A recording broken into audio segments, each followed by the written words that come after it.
Howdy folks, another episode of EMF TV here, episode, I want to say 14 I think, and we have this squad.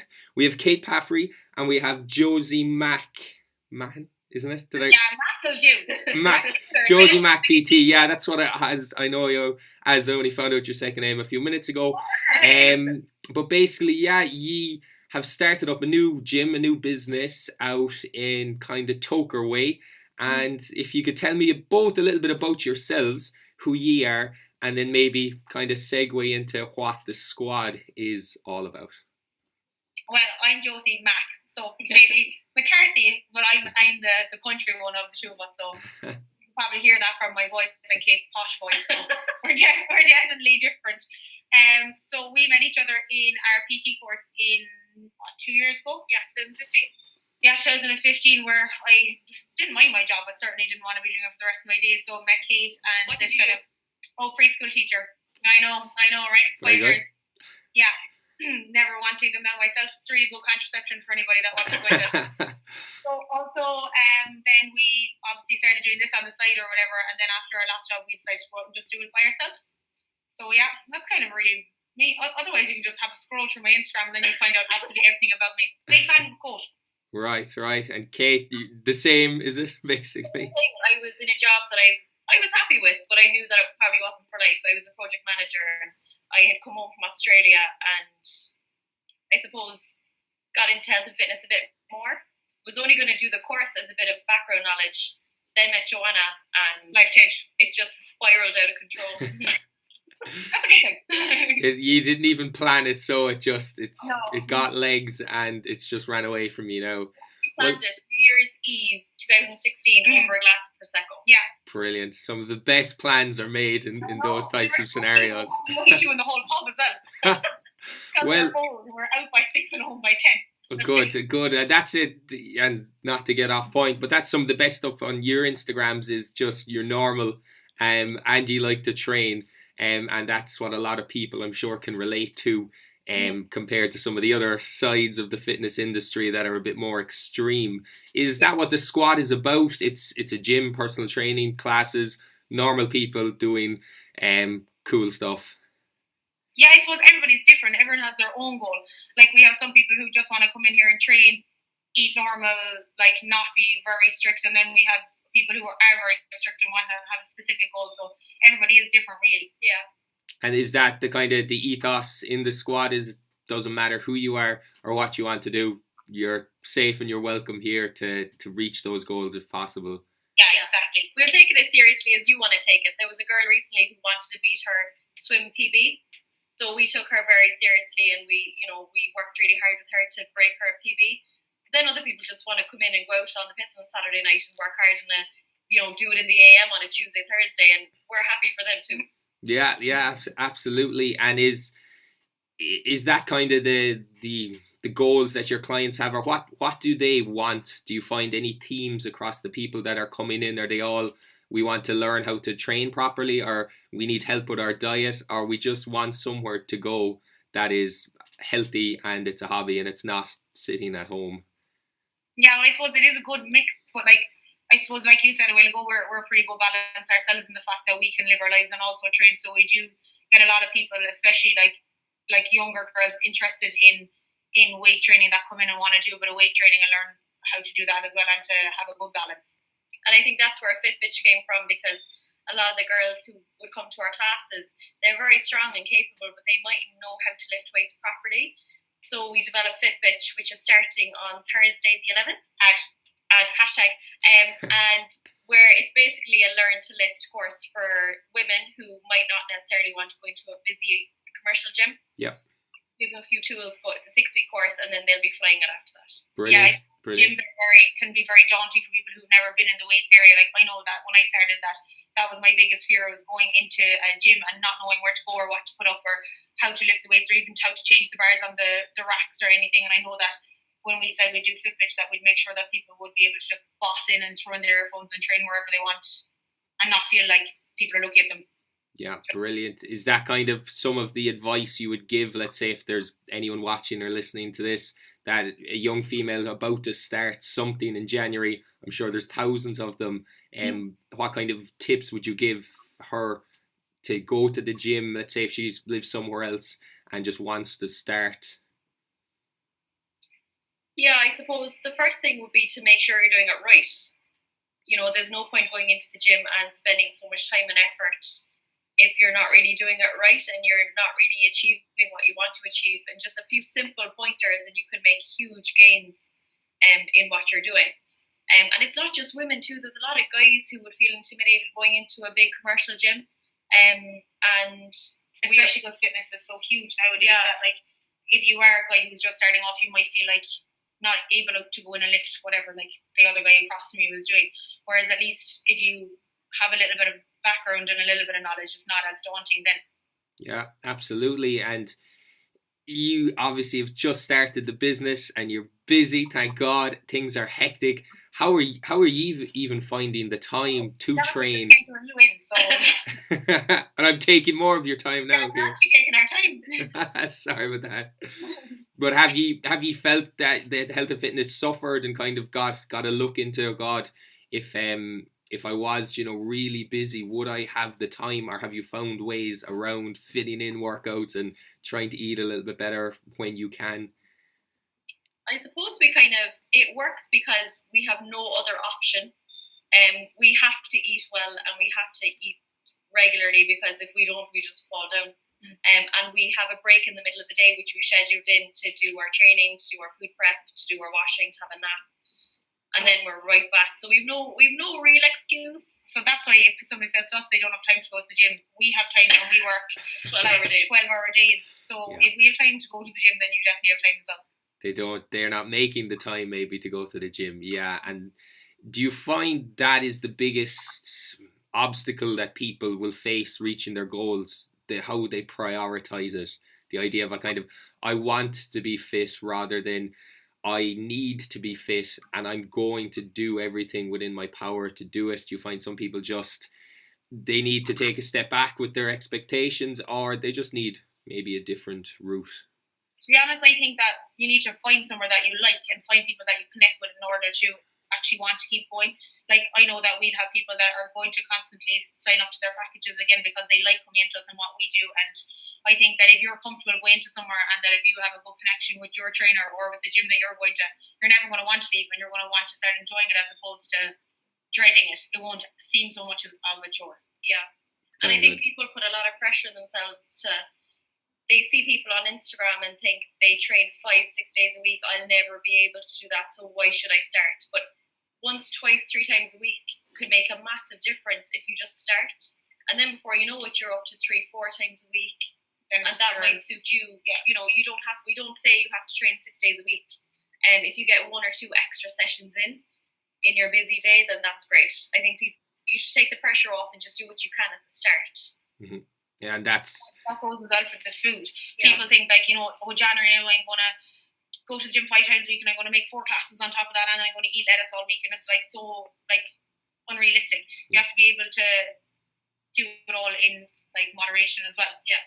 Mm-hmm. Absolutely. And I say to some people that have an idea of where you want to be next July rather than just the end of January. What's the plan? And if you're going to look that far ahead, you're probably going to take it easy in January and maybe you'll be pushing in March and take a break in May, and that's just what people need, because I suppose it's telling where are you going to be January 2019 rather than what are you going to do in the 4 months.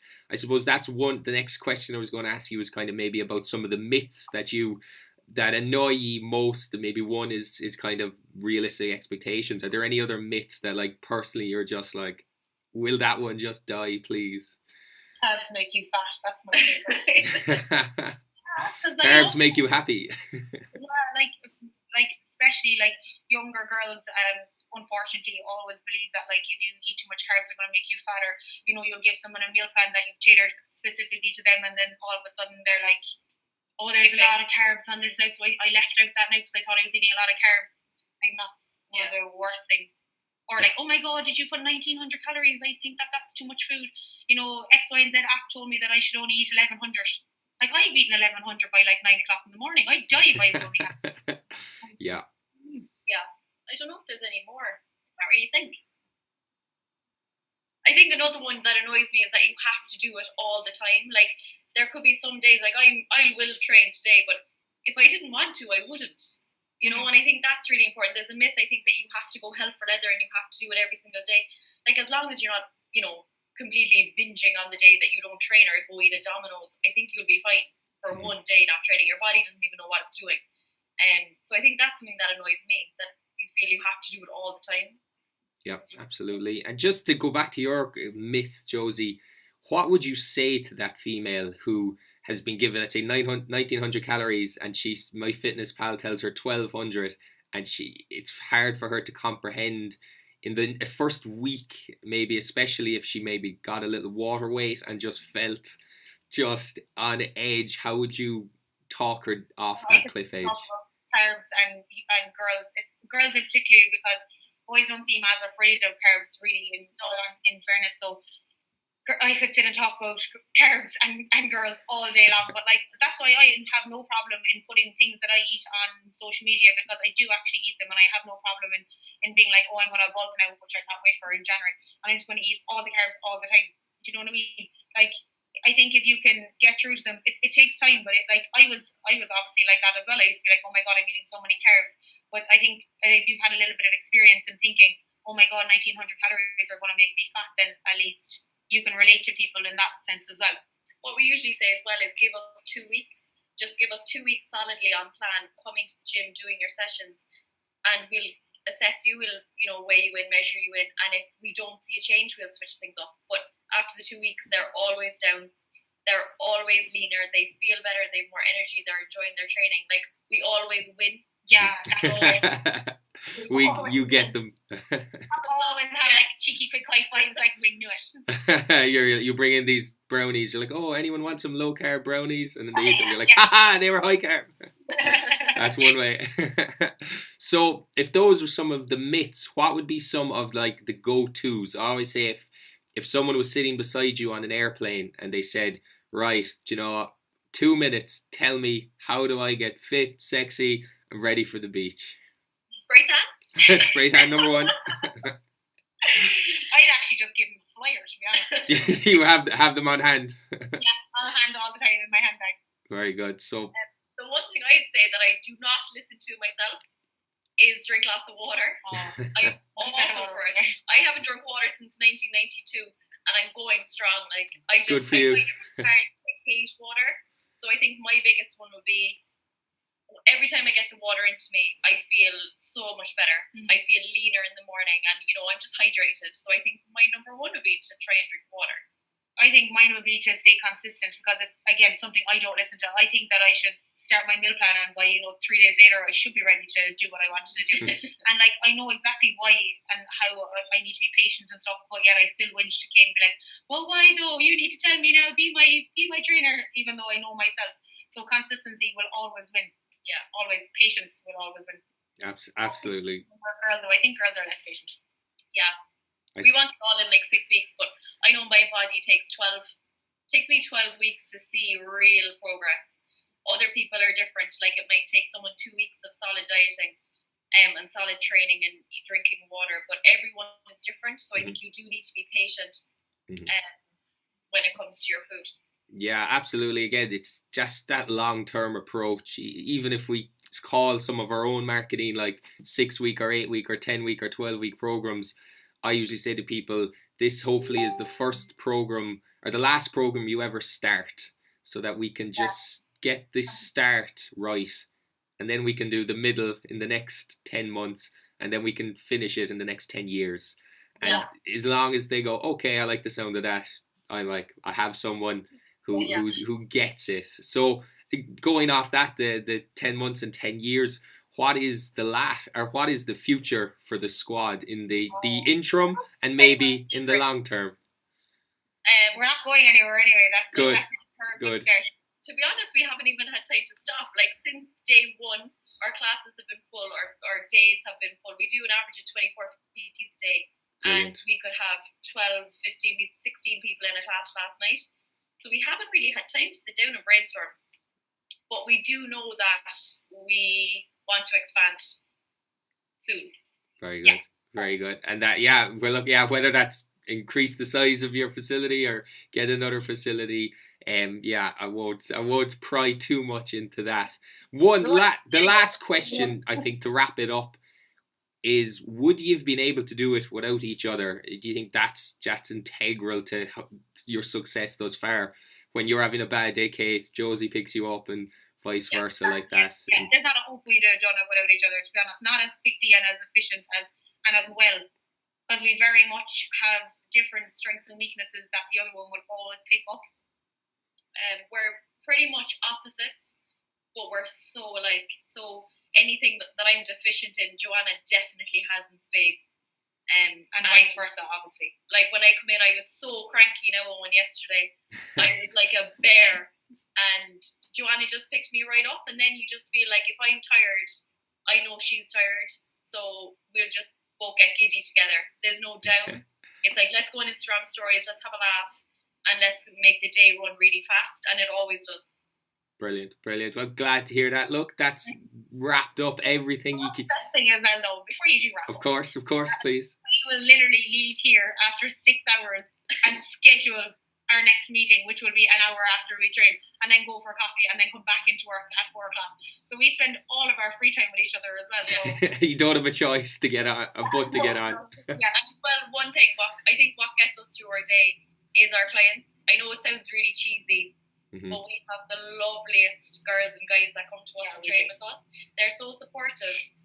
And like recently we did an appeal for Edel House, and the amount of stuff we got for free from people just supporting us and supporting Edel House and supporting each other, because there was a girl in the squad that actually is doing it, and it's everybody else bringing them in for her as well. So brilliant. I think that's a good thing as well. We have amazing clients. Brilliant. Yeah. Yeah.